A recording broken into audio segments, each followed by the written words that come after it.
에베소서 6장 1절에서 3절의 말씀 다 같이 합독하도록 하겠습니다. 자녀들아 너희 부모를 주 안에서 순종하라. 이것이 옳으니라. 내 아버지와 어머니를 공경하라.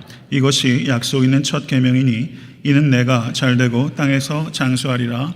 아멘. 하나님의 말씀입니다. 네, 한 주간 평안하셨습니까?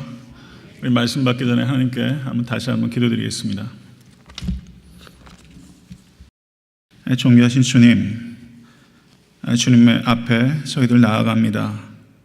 하나님 앞에 겸손하게 설 수 있도록 인도해 주시고 이 부족한 종을 긍휼하게 주시사 주의 사랑하는 권속들에게 생명의 말씀을 온전히 전달할 수 있도록 오직 말씀의 깨끗한 통로가 될 수 있도록 주여 온전히 붙잡아 주시옵소서. 예수 그리스도 이름으로 간절히 기도드렸사옵나이다. 아멘.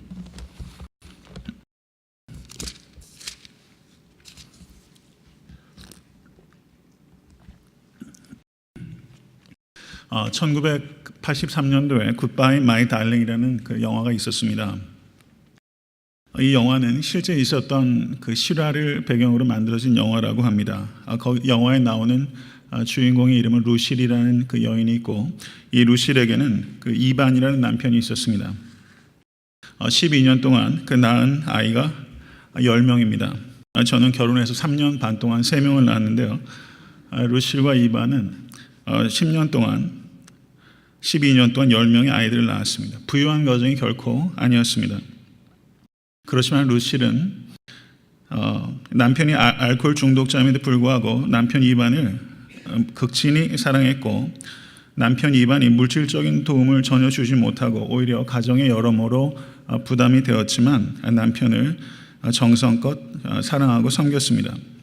그래서 남편 이반도 이와 같은 루실의 사랑에 어떻게든지 보답하려고 노력했지만 알코올 중독이 워낙 중증이어서 신체 일부를 잘 사용할 수 없는 그런 마비 상태였기 때문에 번번이 직장에서 쫓겨나는 일들이 반복되곤 했습니다.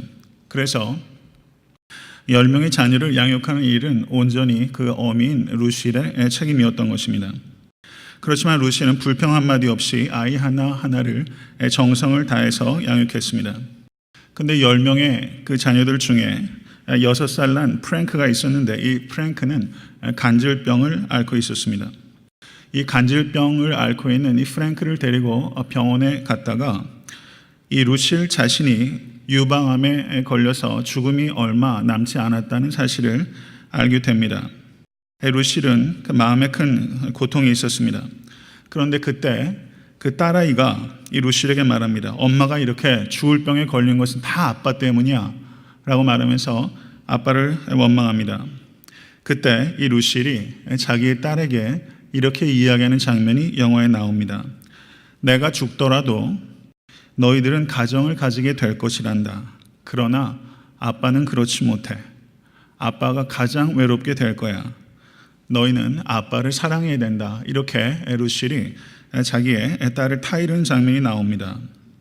이 루실이 죽음이 임박해 오자 이 아이들을 그 양부모를 찾아서 그 보호 아래 자랄 수 있도록 하려고 백방으로 노력하게 됩니다. 그런데 10명의 자녀들 중에서 유독 장난꾸러기 녀석은 그 양부모에게 이렇게 갔다가 번번이 며칠 지나면 퇴짜를 맞아서 집으로 되돌아오곤 했다는 것입니다. 그때마다 루실이 이 장난꾸러기 아들에게 이제 다음부터는 가서 좀 잘해라. 양부모에게 잘해라.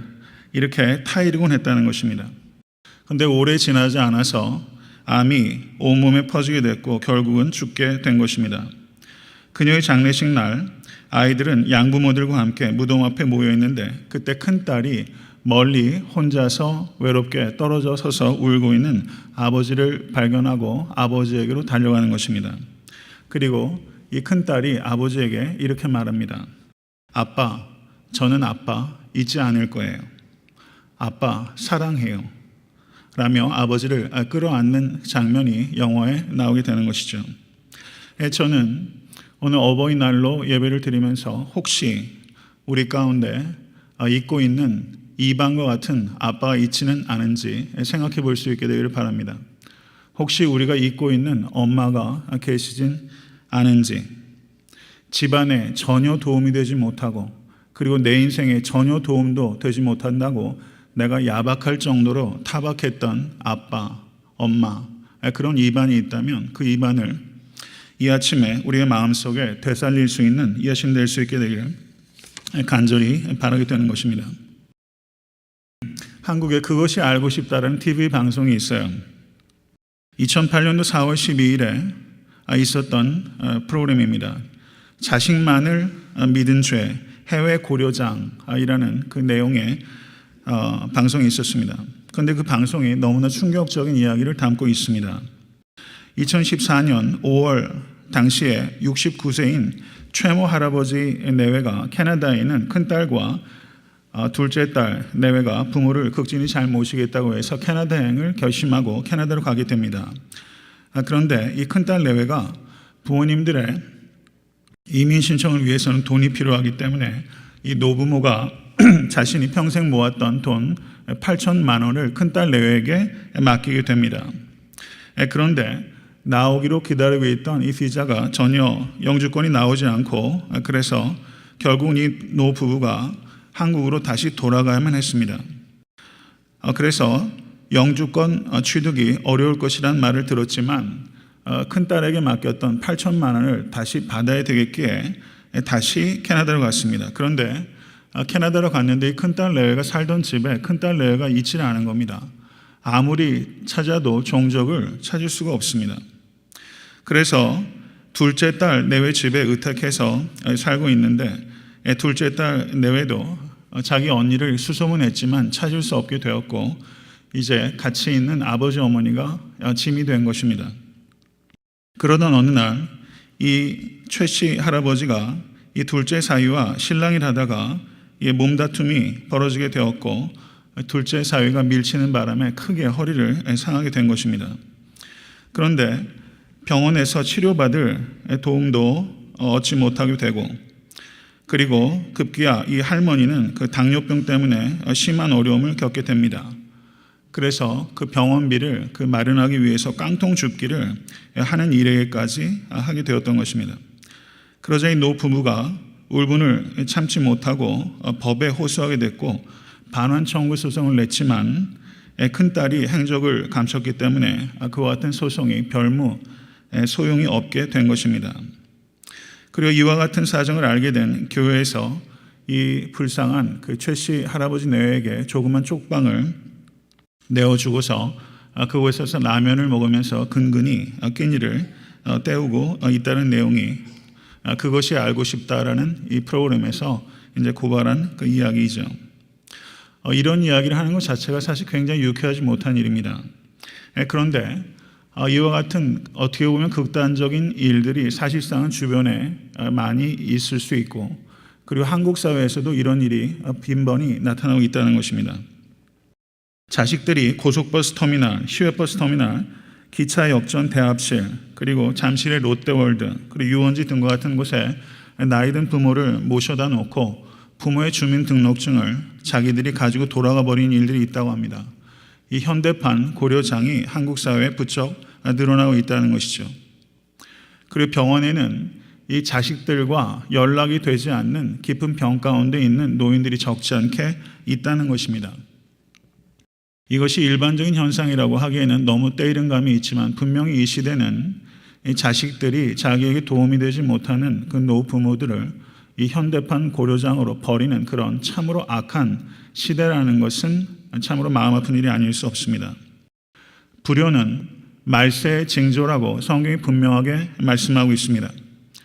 디모데후서 3장 20절을 보시면 사람들은 자기를 사랑하며 돈을 사랑하며 자긍하며 교만하며 회방하며 부모를 거역하며 감사치 아니하며 거룩하지 아니하며 라고 말하면서 부모에게 거역하고 불효하는 것을 말세의 중요한 표직 가운데 하나로 가리키고 있다는 것을 우리가 경청할 수 있게 될 간절히 바랍니다.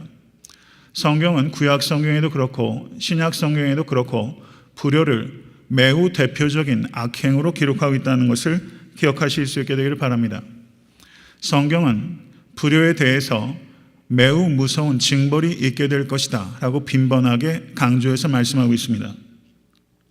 가령 출애굽기 21장 17절을 보시면 그 아비나 어미를 저주하는 자는 반드시 죽일지니라. 신명기 27장 16절을 보시면 그 부모를 경휼히 여기는 자는 저주를 받을 것이라 할 것이요 모든 백성은 아멘 할지어다 라고 가르치고 있습니다.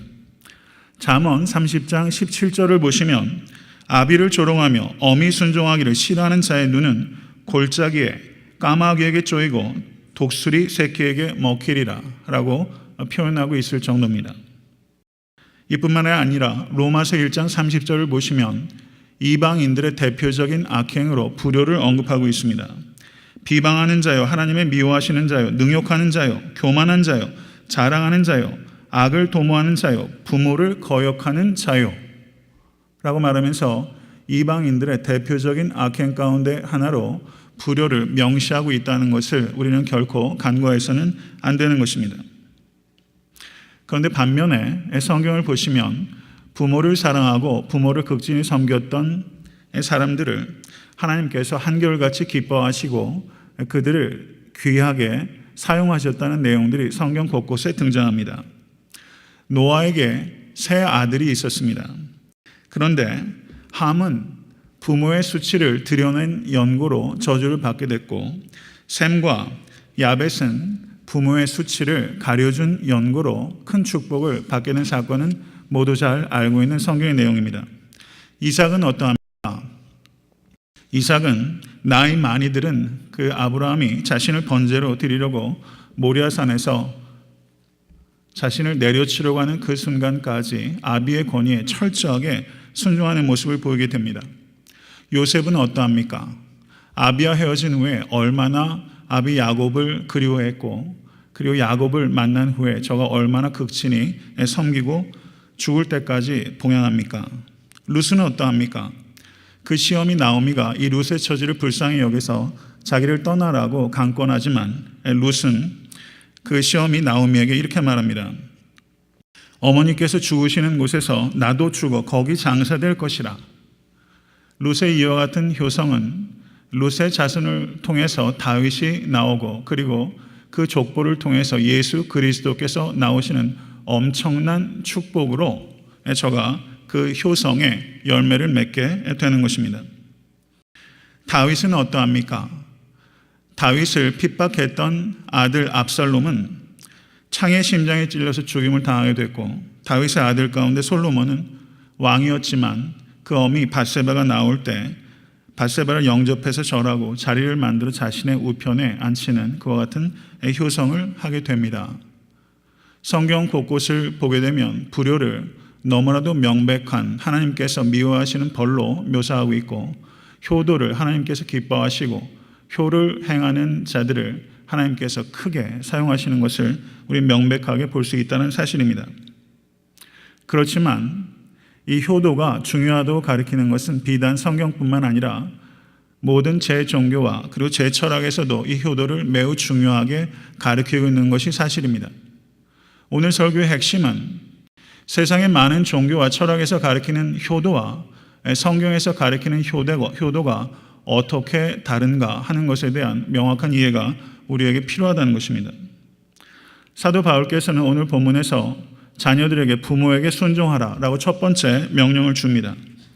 그리고 부모에게 순종해야 된 이유를 그것이 옳으니라 라고 말하면서 부모에게 순종하는 것은 다른 이론이 있을 수 없는 인간이라면 지극히 당연하고 지극히 기본적인 의무라는 것을 사도 바울은 분명하게 하고 있습니다. 순종하다라고 번역된 성경 언어가 휘프아크오라는 단어입니다. 휘프아크오라는 단어는 휘포라는 전치사와 아크오라는 동사의 결합으로 이루어지고 있습니다. 근데 휘포라는 말은 under, 무엇 아래라는 뜻을 가지고 있는 전치사고요. 아크오라는 말은 듣는다라는 뜻을 가지고 있는 동사입니다. 그러므로 순종한다라는 그 휘프아크오라는 동사의 뜻은 아래에서 듣는다라는 뜻이에요.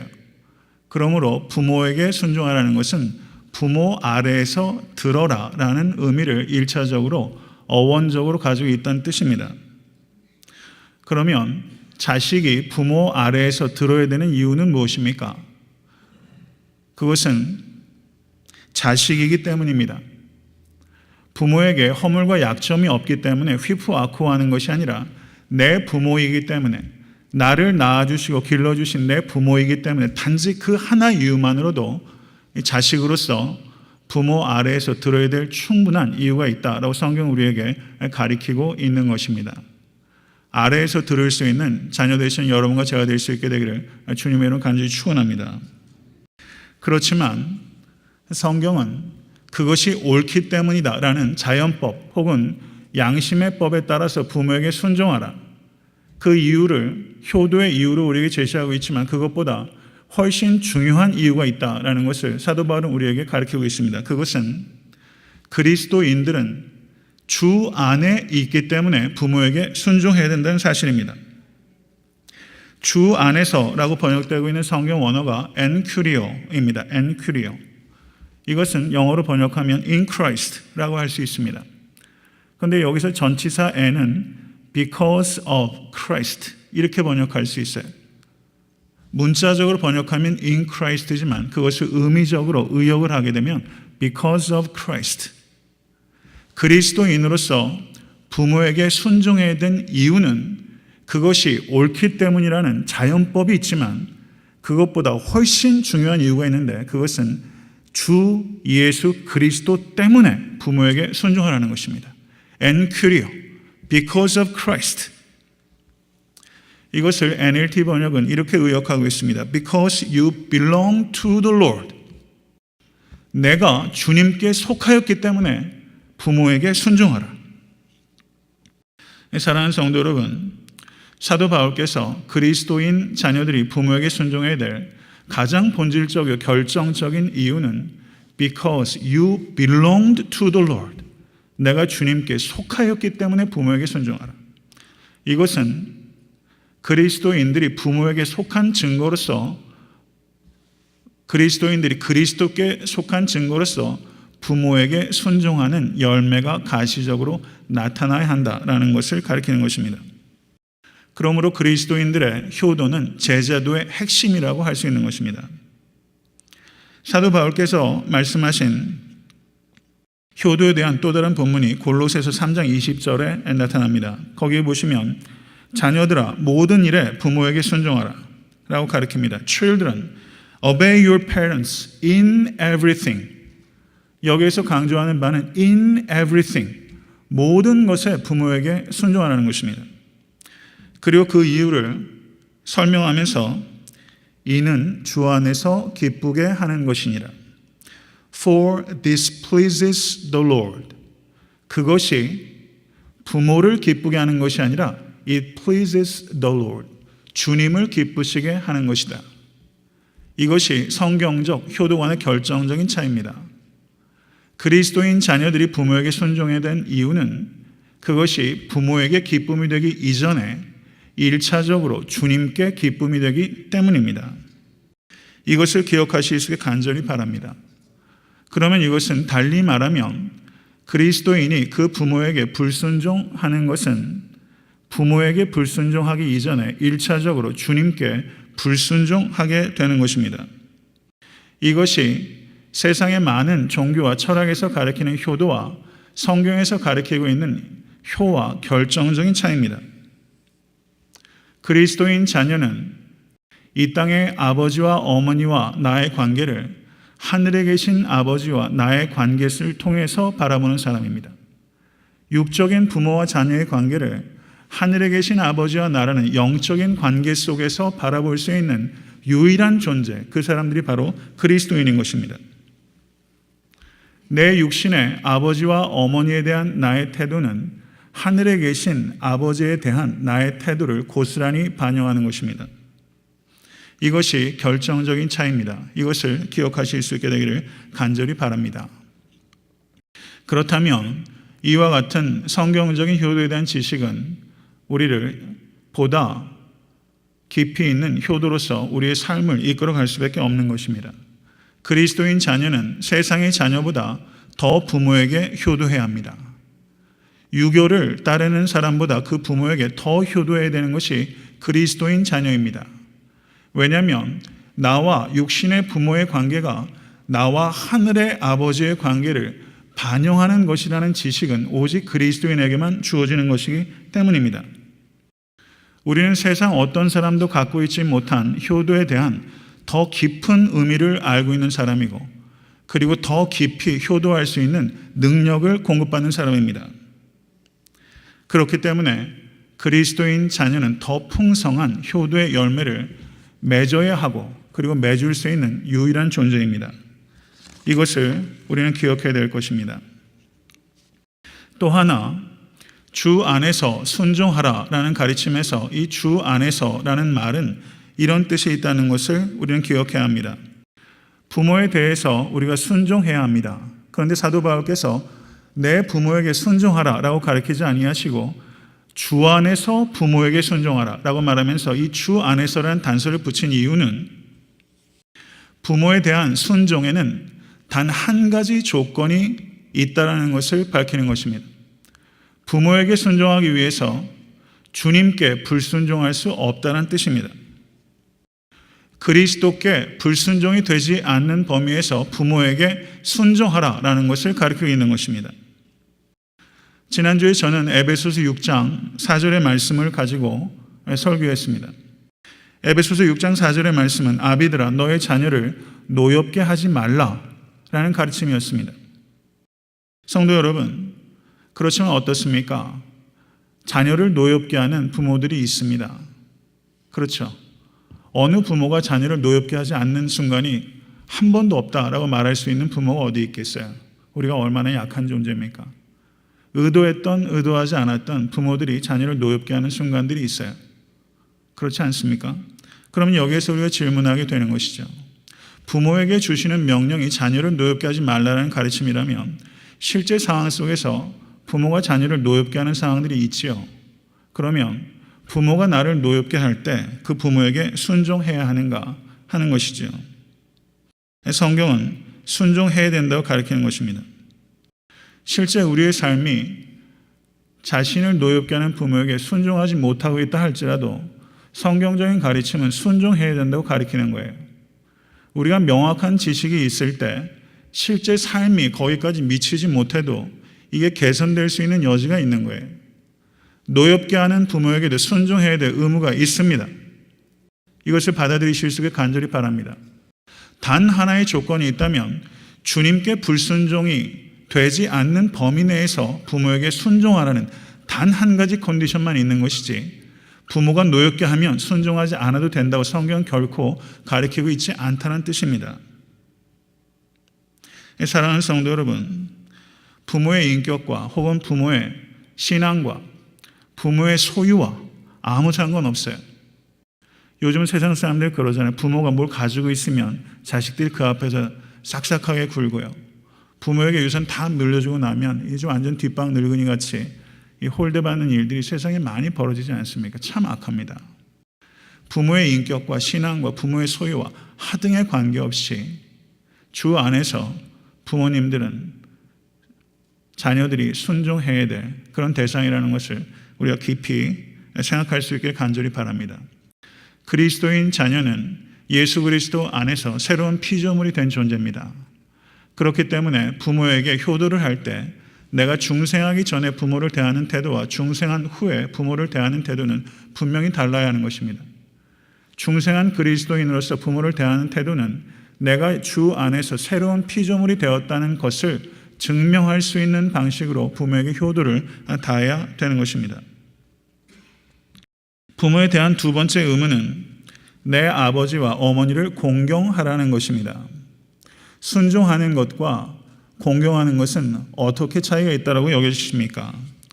공경하다라는 이 단어가 성경 원어로 티마오라는 단어입니다. 이 티마오라는 단어의 뜻은 set a price on 이런 뜻이에요. 가치 있게 여기다 라는 뜻입니다.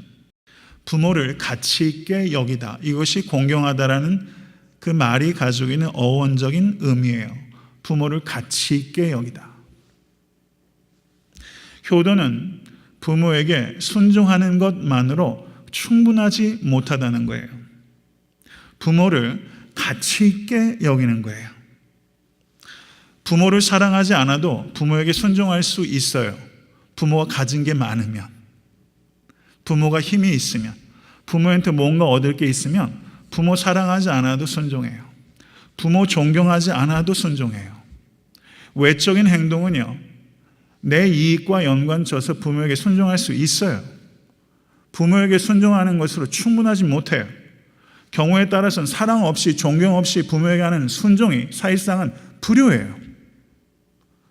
사도 바울은 주 안에서 부모에게 순종하는 것, 그것은 효도의 시작이지 그게 효도의 완성이 아니고 부모를 공경해야 하는 겁니다. 부모를 가치 있게 여기는 거예요. 그래서 순종은 부모님의 말씀에 대한 외적인 행동의 순종이라고 말할 수 있다면, 공경한다는 것은 수동적이 아니라 능동적으로 부모를 귀하게 여기는 내적인 태도를 가리키는 것이다, 이렇게 볼 수 있습니다. 그러므로 사도 바울께서 부모에게 순종하고 공경하라는 말을, 그것을 명확하게 다른 말로 표현한다면 저를 따라하십시오. 행동으로 순종하고 마음으로 존중하라. 이것이 순종하고 공경하라는 이 사도 바울의 말씀이에요. 행동으로 순종하고 마음으로 존중하는 거예요. 한 신문에 이런 내용이 실린 적이 있어요. 여러분의 가정은 어떠한지 한번 생각해 보세요. 현대 집안의 가정의 권력 구조에 대한 서베이입니다. 집안에서 제일 영향력이 큰 사람이 누굽니까? 조부모입니까? 아니면 그 집안의 꼬맹입니까? 집안에서 제일 그 말펀치가 제일 센 사람은 손자, 손녀. 두 번째, 집안에서 권력 서열 2위, 며느리. 세 번째, 아들. 네 번째가 기가 막혀요. 애완견. 다섯 번째가 할머니. 여섯 번째가 할아버지. 이거 어떻게 생각하세요? 제일 집안에서 권력 서열 1위가 손자, 손녀. 그리고 할아버지, 할머니가 애완견에까지 이렇게 자리를 내주고 있다고 하니 좀 과장되죠. 저 한번 이렇게 웃을 수 있는 얘기지만 웃고만 넘길 수 있는 이야기는 아닌 것 같아요. 사실 이렇지 않습니까? 우리가 살고 있는 현 세태를 아주 풍자적으로 재밌게, 그렇지만 어떤 의미에서는 좀 아프게 꼬집은 내용이라고 할 수 있어요. 또 하나 재미있는 얘기를 한번 드리겠습니다. 교회 유치부에 다니는 어린이가 어느 날 집에 그 아버지 어머니가 돌아와 보니까 이 꼬맹이가 무엇을 열심히 외우고 있는 거예요. 그래서 그 자기 자식이 뭘 외우고 있나 이 부모가 열심히 들었더니 아들 녀석이 10계명의 제5계명을 외우는데 내 부모를 공격하라, 내 부모를 공격하라, 그렇게 외우고 있었대요. 내 부모를 공격하라. 그래가지고 이 아버지 어머니가 하도 황당해가지고 이 녀석아, 내 부모를 공격하라가 아니라 내 부모를 공경하라야. 외우려면 똑바로 외워야지. 내 부모를 공경하라. 그랬더니 그 자녀가 아빠에게 물었습니다. 아빠, 공격하라와 공경하라가 어떻게 달라? 그랬더니 아빠가 차분하게 가르칩니다. 공경은 아빠 말씀을 잘 듣고 사랑하는 거고, 공격은 아빠한테 덤비고 말씀 안 듣는 거야. 그랬더니 이 녀석이 아빠에게 이렇게 말합니다. 그런데 왜 아빠는 할아버지에게 공경하지 않고 공격해? 그러면서 방으로 쪼르륵 들어갔다는 것이죠.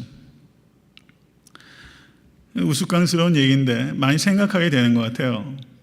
그 명심보감 효행편을 보시면 내가 어버이에게 효도하면 자식도 효도한다. 내가 불효하면 그들이 배나도 불효한다. 배나도 불효한다. 이런 말이 있어요.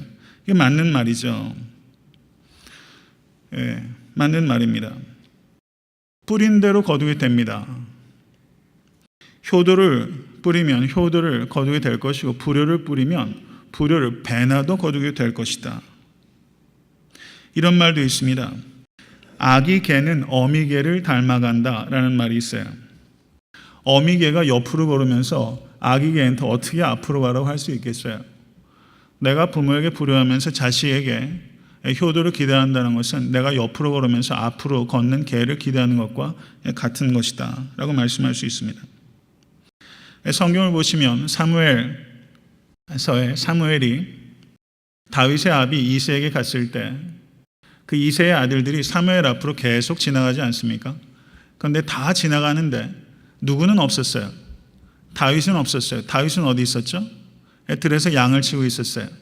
어떻게 보면 이 아비 이새에게 이 다윗은요, 그냥 별로 인정받지 못하고 아들로서 제일 마지막에 돌려주는 그런 아들이었죠. 그런데 그 뒤에 이루어지는 일들을 보면 어떠합니까? 시편 27편 10절에 이런 구절이 있어요. 이건 다윗의 고백입니다. 내 부모는 나를 버렸으나 여호와는 나를 영접하시리이다. 이 다윗의 이 시의 고백이 그 사무엘 앞에서 다른 영들은 다 지나가게 하고 나는 안 지나간 것에 대한 그 아픔을 가지고 이 시편에 이걸 표현했는지 모르겠지만, 내 부모는 나를 버렸으나 여호와는 나를 영접하시리이다. 이 경험은 아마 많은 성도들이 가지고 있는 경험이실 수 있을 거라고 생각해요. 실제 부모가 버렸든 아니면 버리지 않았든, 부모가 자식 버리는 일들이 흔한 일은 아니죠. 그렇지만 자식 입장에서는 버림받았다고 생각하는 일들이 있을 수 있잖아요. 그런데 사무엘상 22장 1절 이하를 보시면 이런 일들이 있습니다. 다윗이 아둘람 굴에 도망해서 숨어 있을 때 그 아비와 형제들이 찾아오게 됩니다. 그리고 다윗이 도망을 다니다가 모압 왕에게 의탁을 하면서 모압 왕에게 다윗이 뭐라고 말하냐면, 하나님이 나를 위하여 어떻게 하실 것을 내가 알기까지 나의 부모로 나와서 당신들과 함께 있게 하기를 청하나이다. 모압 왕에게 다윗이 내 부모 좀 의탁하려고 합니다. 하나님께서 나를 어떻게 움직이실지 결론이 날 때까지 우리 부모 좀 지켜주십시오. 이렇게 다윗이 말했던 거예요. 내 부모가 나를 버렸으나 하나님께서 나를 영접하셨습니다 라고 다윗이 고백했는데, 다윗은 이 자기를 인정해 주지 않았던 아비를 다윗은 끝까지 도망자의 신셈에도 불구하고 그 아비를 잘 섬겼던 것을 우리가 볼 수 있습니다. 성도 여러분, 혹시 이 자리에 아버지 어머니에게 받은 상처 때문에 고통당하고 계시는 분이 있습니까? 그 부분을 한번 생각해 볼 수 있기를 간절히 바랍니다. 혹시 육신의 부모로부터 받은 상처가 있다 할지라도 하늘의 아버지께서 나에게 주신 사랑이 얼마나 큰지를 깨닫게 되면 육신의 부모가 나에게 주었던 상처에 대해서 미워하기만 할 수 없고, 어느 순간이 되면 육신의 부모의 한계에 대해서 이해하게 되고 동정하게 되고, 나를 사랑해 주지 못한, 혹은 부모가 나를 사랑한다는 것은 아는데 부모가 나를 사랑하는 방식에 대해서 너무 진저리를 쳤다면, 그런 모든 것에 대해서도 하늘의 아버지의 사랑이 너무나 크다는 것을 깨닫는 순간 육신의 부모의 그 연약함과 한계와 그리고 나에게 의도했던 의도하지 않았던 줬던 그 상처들에 대해서 이해하고 용서하고 기도하게 되고, 사랑과 존경이 회복돼서 set a price on, 그 가치를 부모에게 다시 돌려줄 수 있는 그런 역사들이 벌어지게 되는 것입니다. 예수 그리스도의 십자가로 인해서 하나님의 사랑이 어떠한지를 정말 깨닫게 되면 내가 부모로부터 받았던 상처에 이제는 연연하지 않고, 나 같은 죄인을 살려주기 위해서 하나님께서 그 아들의 몸에 내신 그 못자국의 상처를 묵상하면서 부모가 나한테 줬던 상처에 대해서 이젠 자유해질 수 있게 되는 거예요. 혹시 부모로부터 받았던 그 상처가 어떤 잠재의식 속에서 불현듯 떠오르게 되고, 마치 그 술주정뱅이 알코올 중독이었던 집안에 돈 한 푼 가져오지 못하고 어머니는 고생하고 어머니가 그 아버지, 못난 아버지 때문에 죽어버린 것과 같이 혹시 그런 아버지와 어머니를 가지고 계신다 할지라도, 성도 여러분, 우리는 예수 그리스도 안에서 새로운 피조물이 되었기 때문에 이제 그 부모님에 대해서 자유하게 하고 용서하고, 그리고 내가 오히려 부모님을 더 사랑해 드리지 못하고 기도하지 못한 것에 대해서 우리가 기도하고 그리고 회개할 수 있는 그런 길이 우리가 십자가를 통해서 열리게 된 것입니다. 사랑하는 성도 여러분, 이 얼마나 놀라운 길입니까? 십자가만이 어려운 모든 관계들을 회복시키고 내가 받은 상처로부터 나를 치유하고, 그리고 상처 준 부모님도 치유할 수 있는 길입니다. 나를 노엽게 한 부모님에게도 우리가 기꺼이 순종할 수 있는 그런 의지와 그리고 능력을 우리가 갖게 된 것입니다. 우리가 붙잡아야 될 것은 십자가밖에 없어요. 공경하다라는 뜻이 가치를 인정해 드리다라는 뜻인데, 이것이 부모님을 대하는 나의 내적인 태도를 말씀드린다고 제가 이야기했습니다. 그렇지만 여기에서는 간과해서는 안 되는 중요한 의미가 하나 더 있어요. 그것은 부모가 가치 있는 존재이기 때문에 부모의 실제적인 필요를 채워드리는 것으로까지 나아가야 됩니다. 공경한다는 것은 봉양한다는 뜻까지 포함하고 있는 거예요. 부모님을 참으로 가치 있다고 얘기하면서 부모님께서 너무 실제적인 필요를 체험을 받지 못하고 있는데 그것을 외면할 수 없습니다. 예수님께서 마가복음 7장을 보시면 유대인의 위선을 지적하면서 이렇게 가르치셨습니다. 모세는 내 부모를 공경하라 하고 또 아비나 어미를 회방하는 자는 반드시 죽으리라 하였거늘 너희는 가로되 사람이 아비에게나 어미에게나 말하기를 내가 드려 요익하게 할 것이 고르반 곧 하나님께 드림이 되었다고 하기만 하면 그만이라 하고 제 아비나 어미에게 다시 아무 것이라도 하여 드리기를 허하지 아니하여 너희의 전한 유전으로 하나님의 말씀을 폐하며 또 이 같은 일을 많이 행하느니라. 이 말씀이 무슨 뜻인고 하니 고르반이라는 것은 하나님께 드리기로 서원한 제물을 고르반이라고 합니다. 유대인들 가운데는 이렇게 말하는 사람이 있었던 거예요. 자신의 제물들을 이것은 고르반으로 내가 하나님께 드리기로 이미 서원한 제물이기 때문에 부모가 지금 배를 골고 있는데 부모가 실제 이때에는 굶주림이 너무 극심해서 죽어가는 노약자들이 있었어요. 그런데 이 유대인들 가운데 경건한 유대인이라고 하면서 이것은 고르반으로 하나님께 드리기로 작정된 물건이기 때문에 부모에게 줄 수 없다고 말하는 사람들이 있었다는 거예요. 이것에 대해서 예수님께서는 신랄하게 비난한 것입니다. 유대인의 문제는 무엇입니까? 이것을 우리에게 적용한다면 이렇게 말할 수 있는 거예요. 교회에서 하나님을 섬긴다고 열심으로 봉사하면서 그리고 다른 사람의 인정과 칭찬을 받으면서 하늘의 아버지는 그렇게 섬긴다고 하면서 내 육의 부모에 대해서는 봉양하지 않고 실제적인 필요를 간구하는 이와 같은 태도가 실제 교회 안에 있을 수 있습니다. 많이 있어요. 이것에 대해서 예수님께서 경종을 울리신 거예요. 에베소서 5장 18절에 사도 바울께서 술 취하지 말라 이는 방탕한 것이니 오직 성령의 충만을 받으라 이렇게 가르치셨어요. 그리고 이 성령의 충만을 받으라 라는 가르침 뒤에 이어지는 내용을 한번 보십시오. 성령 충만의 증거는 관계의 변화로 나타납니다.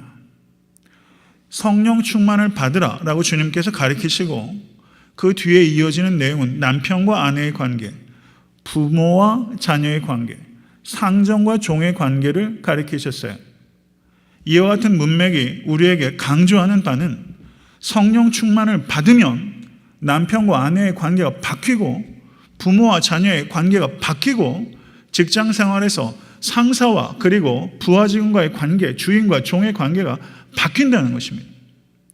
성령 충만을 받았다고 하면서 오히려 부부관계가 깨지고 성령 충만을 받았다고 하면서 부모와 자녀의 관계가 깨지고 그리고 직장에서도 관계들이 깨져서 그냥 예수쟁이로 그냥 전락해버리고 그냥 사회에서 그리스도인으로 빛이 되지 못하고 그냥 그리스도인으로 예수쟁이로 그냥 전락해버려서 이제 무슨 왕따처럼 말이죠.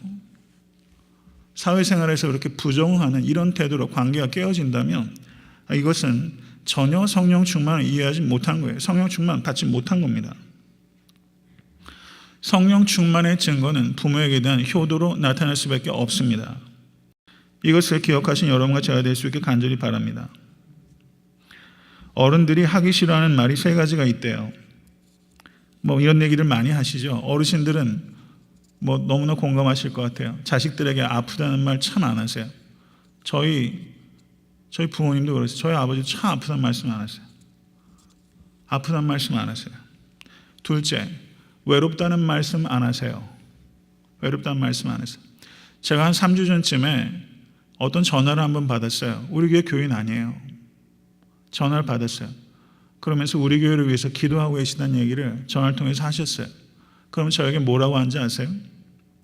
이분은 가정이 깨지고 아이가 2살 땐가부터인가 그 혼자서 싱글 데디죠. 이 아이를 키워왔어요. 얼마 전에 딸이 결혼했대요. 몸과 마음이 상할 대로 상했어요. 점잖은 분이에요. 근데 저한테 전화로 목사님 저 너무 외로워요 이러시더라고요. 목사님 저 너무 외로워요. 너무 외로워요. 그래서 교회에서 목사님 제 친구 중 한 명만 소개시켜 주세요 이렇게 얘기하시더라고요. 그래서 제가 친구 한 명 소개시켜 드렸어요. 너무 외롭다고 얘기하시길래. 너무 외롭다고. 그래서 우리 교회 집사님이 가서 뵈니까 너무 외로우면요 눈에 보입니다. 너무 외로우면. 저도 그분을 예전에 한두 차례 뵌 적이 있어요. 막 외로우면 툭툭툭툭 떨어져요. 눈에 너무 확연히 보이더라고요. 근데 부모님도요 외로우실 때가 많잖아요. 근데 외롭다는 말씀 안 하신다고요. 부모님 그런 얘기 안 하세요. 셋째, 용돈 달라는 말 안 하십니다. 용돈 달라는 말 안 하세요. 그런데 자식들 손주 돌이 있거나 무슨 일이 있으면 용돈 달란 말도 안 하셔서 주머니 사정 뻔히 아는데 아버지 어머니는 어디서 돈을 이렇게 모으셨는지 정성껏 이거 가지고 돌에 사진이나 찍어줘라 이렇게 하고, 또 무슨 일이 있으면 어디에서 이렇게 돈을 모으셨는지 맛있는 것 좀 드시려고 좀 드렸던 돈들 다 모으셨다가 오히려 더 붙여가지고 자식들에게 갖다 주는 일들이 많더라고요. 용돈 달란 말 안 하시더라고요. 이 3가지 뿐이겠어요? 얼마나 말씀을 삼가시면서 안 하실까 생각해 보게 돼요. 10계명의 다른 계명은 내가 살아있는 한 지킬 수 있어요. 근데 10계명의 그 계명 중에서 내가 살아있어도 지키지 못한 계명이 있는데, 그것은 부모에게 공경하는 그 계명은 부모가 안 계시면 못 지켜요. 우리 부모가 살아계실 때는 꽃감을 좋아하셨는데 홍시를 좋아하셔도 홍시가 잘 나오는 계절이 돼도 홍시 갖다 드릴 부모가 안 계세요.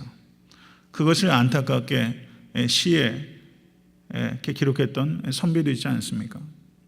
부모가 만나게 먹었던 음식 보면서 마음 아파할 날이 올 겁니다. 이것을 우리가 깊이 생각해야 됩니다. 오늘 설교 제목이 좀 재밌다고 여기지 않았습니까? 그 이야기 좀 드려야 될 것 같아요. 미국 필라델피아에 효성이 지극한 찰스 스티렐이라는 소년이 있었어요. 이 소년의 집안이 너무 가난했습니다. 어머니가 매일 가방에 배달하는 물건을 잔뜩 달고서 그것을 낑낑거리면서 물건을 배달하는 모습을 보니까 이 스티렐의 마음이 너무 아팠어요. 그런데 어머니를 가만히 보니까 그 가방 안에 담긴 물건보다 가방이 더 무거워 보이는 거예요. 어머니가 가방이 너무 무거운 가방을 들고 있구나. 그래서 국리 끝에 어머니를 어떻게 좀 도와드릴까 하다가 네모난 종이 봉지를 만든 거예요. 종이 쇼핑백을 만든 거죠, 말하자면. 그래서 좀 질긴 종이로, 그리고 좀 질기게끔 밑에 어떻게 처리를 해서 종이 쇼핑백을 만든 거예요. 그래서 어머니가 그 큰 가방에 의지하지 않고 종이 쇼핑백에 물건들을 나누어서 이렇게 배달을 수월하게 했다는 거예요. 그런데 주변에서 이것을 보니까 이게 아주 제대로 된 물건인 거예요. 그래서 주변에서 권유를 통해 가지고 이 종이 쇼핑백이 특허 출원을 하게 돼 가지고 큰 부자가 됐어요. 이것이 1887년에 있었던 일입니다. 우리가 많이 쓰고 있는 종이 쇼핑백은 이와 같은 유래로 만들어졌어요. 한 소년이 어머니가 너무 힘겹게 큰 가방을 가지고 고통당하는 것을 보다가 궁리한 끝에 만든 종이 쇼핑백이 어머니의 수고를 덜어주었고, 그리고 사회에도 편리함을 가져다 준 거예요. 사랑하는 성도 여러분, 저는 우리가 이 종이 쇼핑백, 나의 종이 쇼핑백을 한번 생각해 보자는 뜻으로 오늘 설교 제목을 정하게 된 것입니다. 말씀을 맺습니다. 저는 불과 몇 년 전까지만 해도 엄청난 불효자였어요. 지금도 불효자입니다. 제 부모님들께서 저 때문에 잠 못 드신 적이 한두 번이 아니에요. 한두 번이 아니에요. 저희 아버지 흰머리는 제가 거의 다 만들어 드렸어요. 저 때문에 흘리신 눈물이 다른 일 가지고 흘리신 눈물 다 합해도 저 때문에 흘리신 눈물과 비하지 못할 만큼 저 때문에 많이 고생하셨습니다. 제가 좀 마음이 여려가지고요, 다른 사람한테 마음 아픈 얘기 못해요. 밖에 가면 그런 얘기 못해요. 저 때문에 조금 불편하면 그게 너무 싫어요. 다른 사람한테 절대 그렇게 못해요. 근데 저희 아버지 어머니 마음은요, 제가 아주 팠어요. 아주 송곳으로. 거의 당해보시는 듯이 제 아버지 어머니 이렇게 믿거라 하고 아버지 어머니 이렇게 얼마나 못되게 했는지 몰라요. 제가 결혼한 게 40이 중반이 훌쩍 넘어서 결혼할 정도에서 그것만 해도 얼마나 제가 불효한 겁니까? 다른 사람에게 전혀 하지 않는 아픈 말들을 부모님께는 거침없이 쏟아냈어요. 다른 사람 마음은 요리조리 많이 살핍니다. 제가 그래도 배려를 하는 편에 속해요. 생각을 많이 해요. 우리 부모님 마음은 제가 눈꼽만치도 알아주려고 안 했어요. 왜 그랬는지 몰라요. 늦게 목회를 시작하면서 철이 좀 들기 시작했어요. 그러다가 이제는 더 이상 안 되겠다. 결혼하기 시작하면서 그때부터 조금 철이 들기 시작했어요. 근데 여전히 불효자입니다. 제가 제일 설교하기 힘든 게 어버이날 설교하는 거예요. 지금 제일 앞에 앉아 계시잖아요. 제 동생도 앉아 있고, 집에서 큰아들 노릇한 것은 사실 둘째 동생이었고요. 오랫동안 장가도 안 갔죠. 목회하죠. 허리 디스크라고 뭐 공부할 때는 뭐 난리였죠. 네. 다른 동생들 다 시집장가 가서 자녀들 낳고 있는데 저는 그 동생 집에 얹혀서 살 때도 있었거든요. 여기 내려와서. 그거 보시는 부모님 마음이 어떠하셨겠어요? 그래서 저는 정말 불효자였습니다. 혹시 지금 불효하고 계십니까? 효자들은 항상 그런 생각할 것 같아요. 효자들이 나는 효도하고 있다고 생각 잘 안 할 것 같아요. 사실은 항상 불효하고 있다고 생각하겠죠. 그런데 정말 지금 불효하고 계시다면, 지금까지 불효했다면 우리 오늘 이 아침에 결심했으면 좋겠어요. 하나님, 지금까지 너무 불효했어요. 사랑하는데도 불효하는 경우가 있잖아요. 사랑하는데도 불구하고. 근데 사랑한다라는 마음만 가지고는 참 충분하지 못한 것 같아요. 사랑하는 방법도 중요한 거잖아요. 부모님을 기억하는 거. 그 이반에게 가서 아빠를 잊지 않을게요. 혹시 이 자리에 이미 세상을 떠나 계신 아버지 어머니 계신 분도 계실 거예요. 옛날 어른들 많이 못 배우시고 고생 많이 하신 분, 눈물 훔치시는 분들이 계시지만 6.25와 일제시대와 그 격변기를 다 통과하면서 사셨던 어머니, 피난 가시고 하셨던 그 어머니와 아버지, 네, 배우지도 못하고 교양도 특별히 없으셨던 그 부모님, 내가 그냥 잊어버리려고 했던 그 이반을 좀 생각하시면서 오늘 그렇게 생각했으면 좋겠어요. 아빠, 엄마, 내가 잊지 않을게요. 내가 잊지 않을게요. 저는 개인적으로 그렇게 생각합니다. 제가 부모님께 드릴 수 있는 최고의 효도가 무엇일까? 동생들 앞에도 굉장히 제가 부끄러웠어요. 오랜 시간 동안. 지금도 부끄럽게 이루 말할 수가 없지만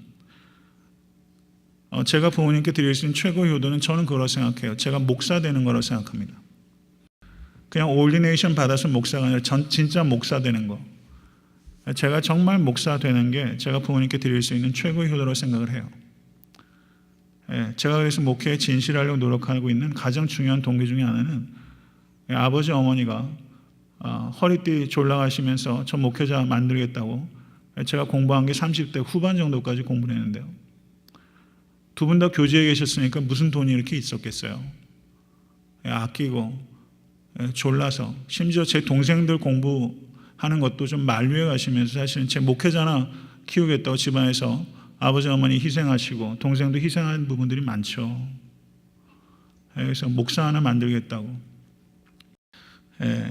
그게 이제 부모님의 기대고 기도라고 저는 생각이 되고, 그래서 글쎄요, 뭐 어버이날에 부모님이 제일 앞에 앉아 계시는데 제가 설교한다는 것도 사실상은 마음에 큰 부담도 되지만 저에겐 참 감사한 일이기도 합니다. 내년 이맘때 어버이날에 설교할 때는 아버지 어머니 옆에 좀 더 떳떳한 아들이 되고 싶다, 이런 생각이 들고, 그 다음에 이것이 단지 인간적인 정리에 따라서가 아니라 내가 하나님을 사랑하는 그 사랑, 하나님께서 나에게 베풀어진 그 지극한 사랑 때문에 내가 단지 인간적인 도리가 아니라 하나님을 대하는 내 마음이 내 부모님께 나타날 수 있기 위해서 그렇게 좀 더 조금이라도 더 부모님 마음을 알아들이고 귀히 여기는 그런 아들이 되겠다는 다짐을 제 스스로가 이 아침에 해보게 되는 것입니다. 사랑하는 성도분, 그런 아들과 딸이 되실 수 있게 간절히 바랍니다. 그리고 이미 세상에 계시지 않는다면 교회에 많은 어르신들 계시잖아요. 우리는 예수 그리스도의 피를 나눠 가진 가족입니다. 할렐루야. 믿으세요? 믿으세요? 우린 brother and sisters in the Lord. 예수 피 때문에 가족이 됐잖아요. 진짜 new family, 새로운 가족. 새로운 가족.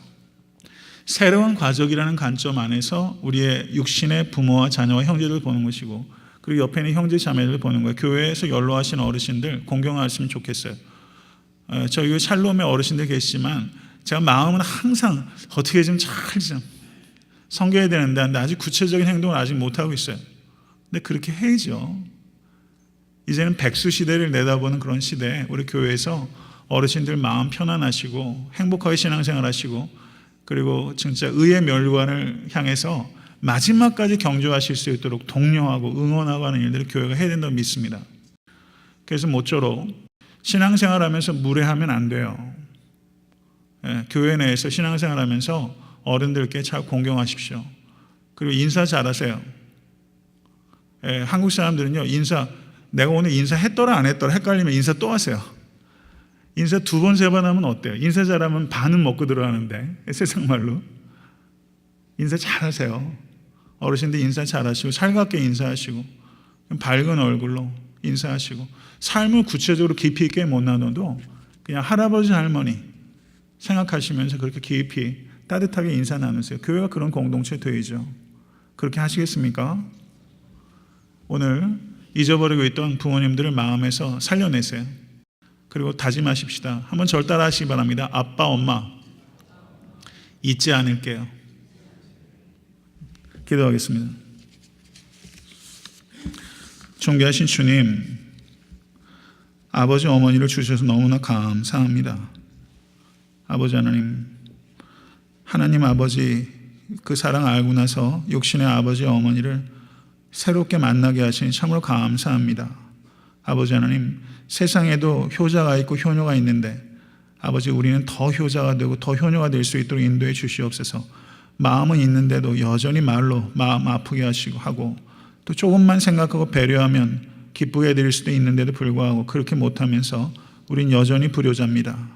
아버지 하나님, 용서해 주시고 조금씩 더 나아질 수 있도록 하나님 도와주셔서, 많이 외로우실 텐데 아버지 하나님, 어떨 때는 많이 두렵기도 하실 텐데 아버지 어머니 잘 섬기고 돌볼 수 있도록 주여 인도해 주시며, 아버지 하나님, 이미 세상에 아버지와 어머니가 안 계신, 하늘이 2번 무너진 경험에 있는 우리 사랑하는 성도들은 기억하셔서 마음에 위로하여 주시고, 오늘은 이 세상에 이미 안 계신 부모님들 한번 깊이 생각하면서 아빠 엄마 잊지 않을게요 하며 그 유지를 잘 받들어서 이 땅에서 정말 참된 성도가 되는 것으로 부모님께 못다한 효도를 다할 수 있는 우리 모두가 될 수 있도록 인도하여 주시옵소서.